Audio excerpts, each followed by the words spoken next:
और चलिए खबरें विस्तार से जानेंगे। बात करेंगे भोपाल से अहम खबर की, जहां निकाय चुनाव प्रचार के लिए धार जाएंगे मुख्यमंत्री शिवराज सिंह चौहान। दोपहर को धार के मनावर के लिए होंगे रवाना और मनावर में चुनावी सभा को करेंगे संबोधित। तो वहीं सीएम शिवराज सिंह चौहान 19 नगरीय निकायों में 20 जनवरी को मतदान होना है, जिसके चलते ये दौरा महत्वपूर्ण है और पीथमपुर पहुंचकर स्थानीय कार्यक्रम में सीएम शामिल होने वाले हैं। तो बड़ी खबर आपको दे रहे हैं, जहां धार के दौरे पर मुख्यमंत्री शिवराज सिंह चौहान, और जैसा कि आपको मालूम है कि काफी महत्वपूर्ण ये पूरा दौरा है, क्योंकि 19 नगरीय निकायों में 20 जनवरी को होगा मतदान। पीथमपुर पहुंचकर स्थानीय कार्यक्रमों में भी मुख्यमंत्री शामिल होंगे।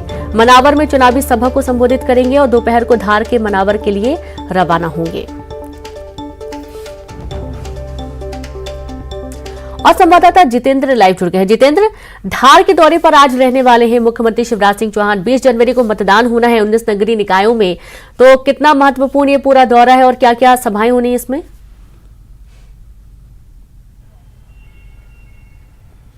बिल्कुल रीनू, अगर बात करें तो चुनावी बिगुल बज चुका है और वहीं मुख्यमंत्री शिवराज सिंह चौहान आज चुनावी जनसभा को संबोधित करेंगे। धार पहुंचेंगे, वहां के जो बीजेपी प्रत्याशी हैं उनके समर्थन में लोगों से वोट की अपील करेंगे। कह सकते हैं कि 19 नगरीय निकाय के जो चुनाव है 20 जनवरी को होना है, जिसमें तकरीबन अगर बात करें तो 5 लाख से ज्यादा मतदाता इसमें अपना मतदान का प्रयोग करेंगे। वहीं अगर बात करें तो 720 ऐसे संवेदनशील बूथ हैं, पूरे बूथ हैं जो इनमें जो संवेदनशील कुछ बूथ भी हैं उन पर भी कड़ी निगरानी रखी जाएगी। और तकरीबन अगर बात करें तो 342 जो पूरे वार्ड हैं इसमें मतदान की प्रक्रिया निभाई जाएगी। इसे लेकर पूरी तैयारियां की जा रही हैं। लगातार अगर बात करें, समय भी कम है। दोनों राजनीतिक दलों की अगर बात करें तो चुनावी जो शंखनाद हो चुका है और उसमें मुख्यमंत्री शिवराज सिंह चौहान आज अपनी आहुति देंगे। जी बिल्कुल, और सीएम का दौरा इसलिए भी काफी महत्वपूर्ण हो जाता है क्योंकि जाहिर सी बात है कि आमजन से ज्यादा वोट की अपील भी की जाएगी और जो मौके पर कार्यकर्ता रहेंगे उनमें भी उत्साह बढ़ेगा। जितेंद्र,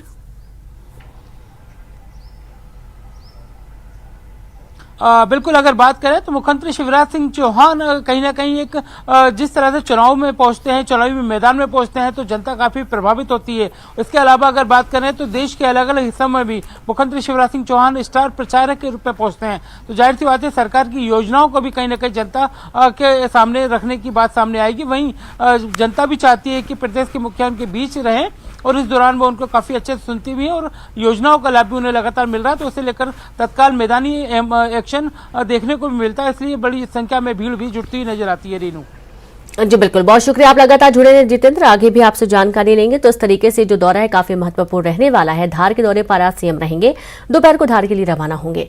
और भोपाल से खबर है, जहां इन्वेस्टर्स समिट में आए निवेश पर सीएम करेंगे बैठक। इन्वेस्टर लिस्ट तैयार होगी, आगामी प्रोजेक्ट पर चर्चा होगी। 15,42,540 करोड़ का निवेश आया है। निवेशकों की पॉलिसी पर आगामी रोड मैप पर चर्चा होगी। सुबह 10:30 बजे सीएम हाउस में बैठक होगी। प्रगति बैठक बुलाई गई है और इस बैठक के दौरान जो निवेश आया है उसको लेकर महत्वपूर्ण चर्चा होने वाली है।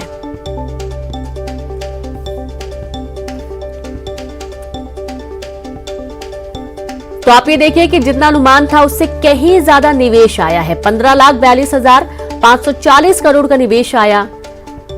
और एक बार फिर से सीधे रुख करेंगे, संवाददाता जितेंद्र जुड़े हुए हैं। जितेंद्र, अच्छा खासा निवेश आया है प्रदेश में और उसको लेकर आज प्रगति बैठक होने वाली है मुख्यमंत्री की।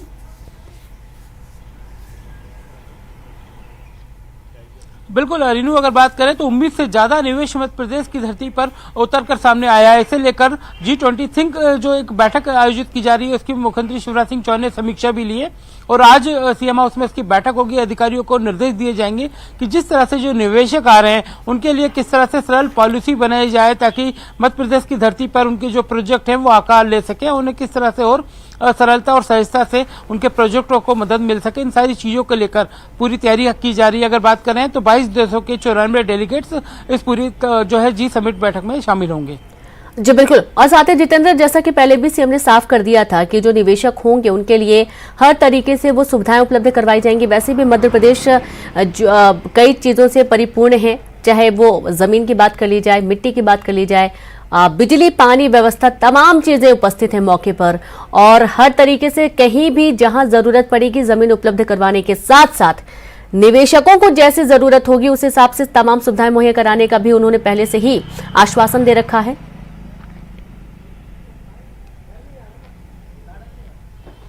बिल्कुल रीनू, अगर बात करें तो मुख्यमंत्री शिवराज सिंह चौहान ने सभी निवेशकों को पलक पकौड़े बिछाकर उनका स्वागत किया। अगर बात करें तो मध्य प्रदेश की परंपरा है कि अतिथि देवो भव, और सभी निवेशकों का सम्मान किया गया था और अब उनको निवेश के लिए जब प्रेरित किया जा रहा है तो उनका काफी अच्छे से स्वागत किया जाएगा। किसी तरह की कोई कठिनाई उन्हें देखने को नहीं मिलेगी। सरलता से पॉलिसी बनाई जाए, निवेशक आए तो उन्हें उनकी अनुरूप सुविधाएं उपलब्ध हो, ये सारी चीजों की तैयारियां की जा रही हैं। जी बिल्कुल, बहुत शुक्रिया आपका जितेंद्र जानकारी के लिए। तो देखिए, आपकी हर तरीके से वो तमाम सुविधाएं उपलब्ध होंगी निवेशकों को जो उनके लिए सही होंगे। और चलिए अब सीधी तस्वीर आपको दिखाएंगे हम दशहरा सेना दिवस की तस्वीरें आपको दिखाएंगे और ये लाइव तस्वीर आपको दिखा रहे हैं। आप देखिए जहां पर आज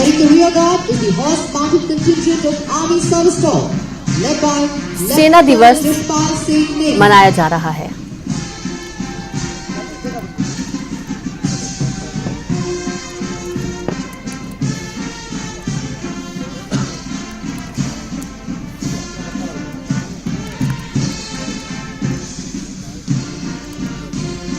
देवियों और सज्जनों, आज के युद्ध में ड्रोन और यूएवी का महत्व सर्वोपरि है।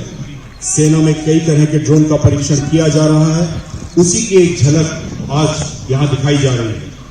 ड्रिल स्क्वायर के बाईं ओर आप देख सकते हैं दक्ष लॉजिस्टिक ड्रोन गर्व से भारतीय राष्ट्रीय ध्वज और भारतीय सेना का ध्वज फहराता हुआ आ रहा है।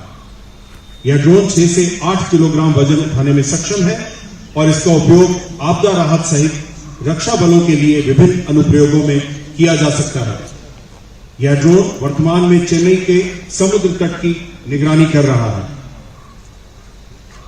उसके पीछे दक्ष एग्रीगेटर्स भारतीय सेना कमान के झंडे फहराता हुआ इस ड्रोन का उपयोग कृषि यानी एग्रीकल्चर के क्षेत्र में किया जाता है। अंत में दक्षिणी सेना कमान ध्वज उड़ाने वाला मिनी सर्विगेटर है। यह ड्रोन ऊंचाई में 30 मिनट तक उड़ सकता है और मैपिंग और सर्वेक्षण जैसे अन्य अनुप्रयोगों में भी इसका उपयोग किया जाता है।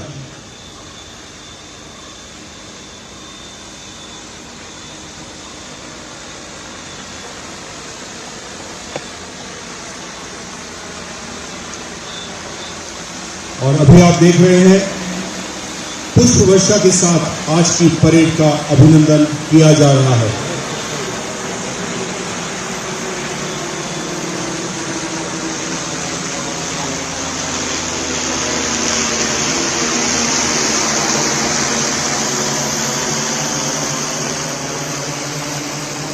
तन समर्पित, मन समर्पित और यह जीवन समर्पित। तन समर्पित, मन समर्पित और यह जीवन समर्पित।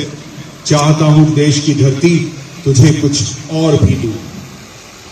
The Indian Army, being the second largest army in the world, is a universal source of pride and inspiration for citizens from all across the country, with all hues and walks of life. We dedicate this day to our men in uniform who guard our borders.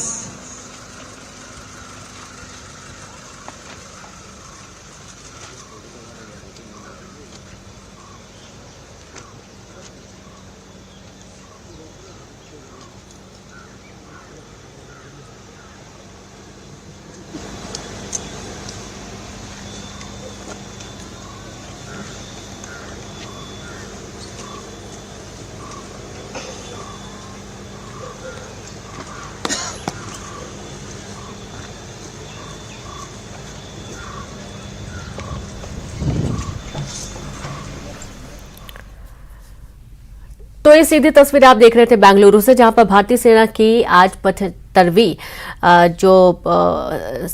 75वां सेना दिवस मनाया जा रहा है और इसमें उन वीरों को याद किया जा रहा है जिन्होंने 1947 के दौरान शहीद हुए थे और जमकर लड़ाई लड़ी थी। अब चलिए कुछ और अहम खबरों का हम जिक्र करेंगे। बात करेंगे भोपाल से अहम खबर की।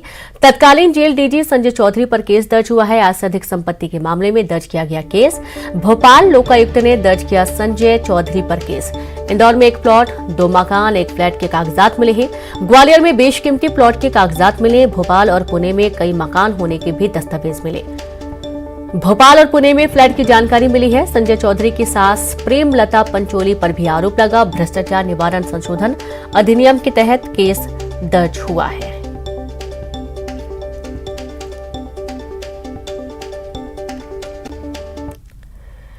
तो वहीं रायपुर से बड़ी खबर है, जहां सीएम भूपेश बघेल आज बालोद जिले के दौरे पर रहने वाले हैं। प्रांतीय कलार महोत्सव में होंगे शामिल। बलौदाबाजार जिले का भी दौरा करेंगे। मनवा कुर्मी क्षत्रिय समाज के 5वें अधिवेशन में शामिल होंगे। शाम में कॉस्मो एक्सपो में करेंगे शिरकत।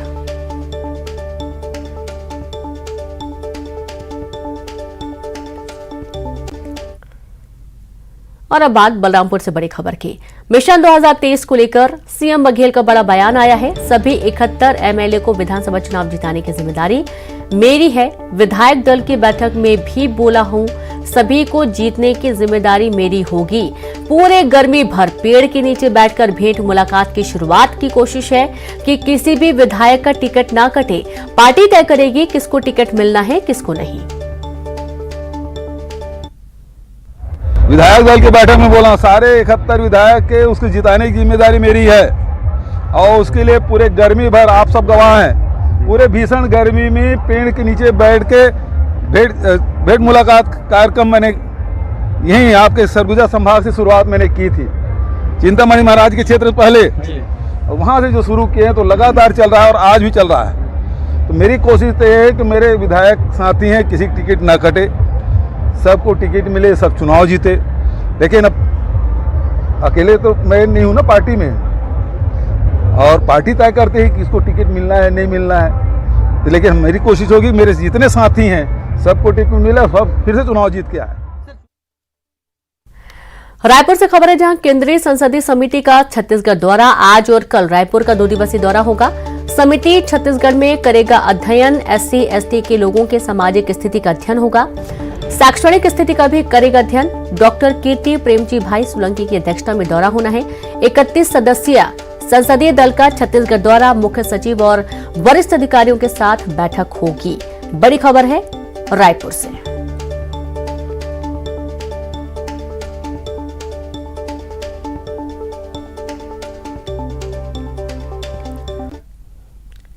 और अब बात रायपुर से खबर की, जहां पर अनियमित कर्मचारियों को बड़ी बैठक आज होने वाली है।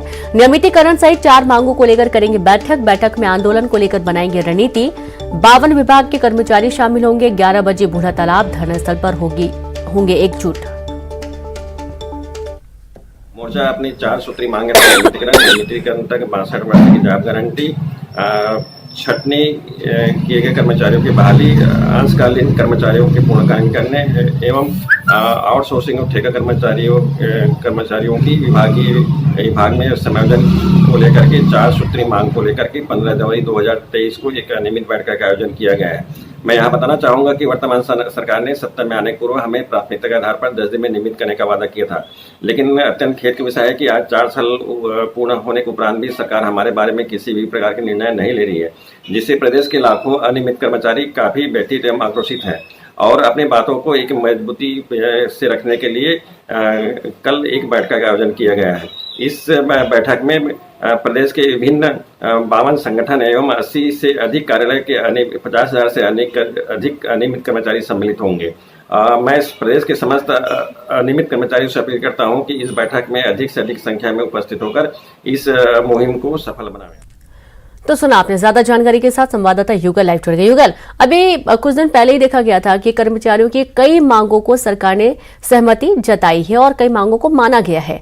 अब नियमितीकरण की मांग को लेकर एक बार फिर से जो अनियमित कर्मचारी आज बड़ी बैठक बुला रहे हैं।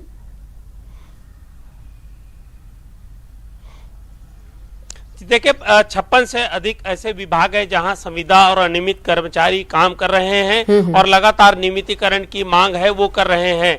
कांग्रेस ने अपने मैनिफेस्टो में अनियमितीकरण का वादा है वो किया था और लेकिन 4 साल बीत जाने के बाद भी नियमितीकरण है वो नहीं हो सका है। इसके अलावा राज्य सरकार ने कई टीमें गठित की, कई जिसमें अध्ययन की बात कही गई है और उनकी मांगों पर विचार करने की बात कही है, लेकिन अभी तक जो नियमितीकरण का मांग मांग है वो नहीं हो पाया है। यही वजह है कि चूंकि चुनावी वर्ष है, 2023 में विधानसभा का चुनाव होना है, कर्मचारी भली भांति जान रहे हैं कि अगर जब दबाव नहीं बनेगा सरकार के ऊपर तो उनकी जो नियमितीकरण की मांगे हैं वो अधूरी रह जाएगी। यही वजह है कि अलग अलग विभागों के जो अलग अलग कर्मचारी संघ है वो आज एक बैठका कर रहे हैं और उसमें नियमितीकरण की मांग को लेकर के एक रूपरेखा है वो तैयार किया जाएगा। अगर आने वाले समय में जो उनकी नियमितीकरण की मांग सहित 4 जो मांगे हैं वो पूरी नहीं होती है तो हो सकता है कि पूरे प्रदेश भर के जो अनियमित कर्मचारी हैं, संविदा कर्मचारी हैं, वो आंदोलन की रुख अख्तियार कर सकते हैं।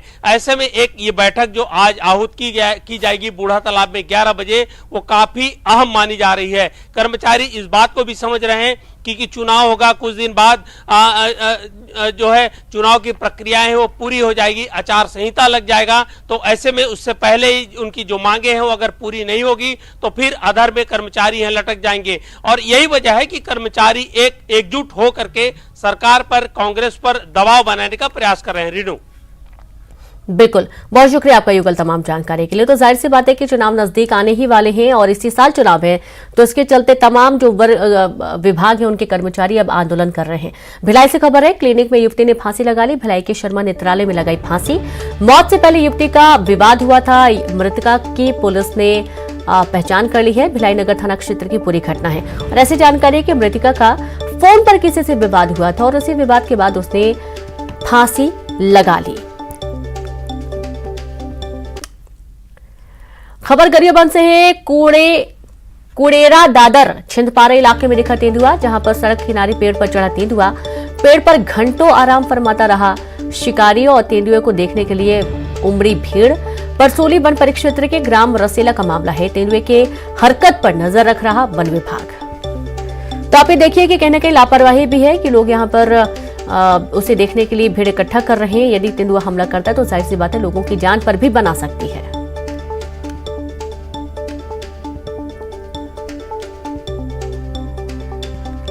तो ये देखिए तस्वीरें सामने आई हैं। पेड़ पर घंटों ये तेंदुआ बैठा रहा, आराम करता रहा। परसोली वन परिक्षेत्र ग्राम सेला का पूरा मामला है। और इसी के साथ इस बुलेटिन में इतना ही। नमस्कार।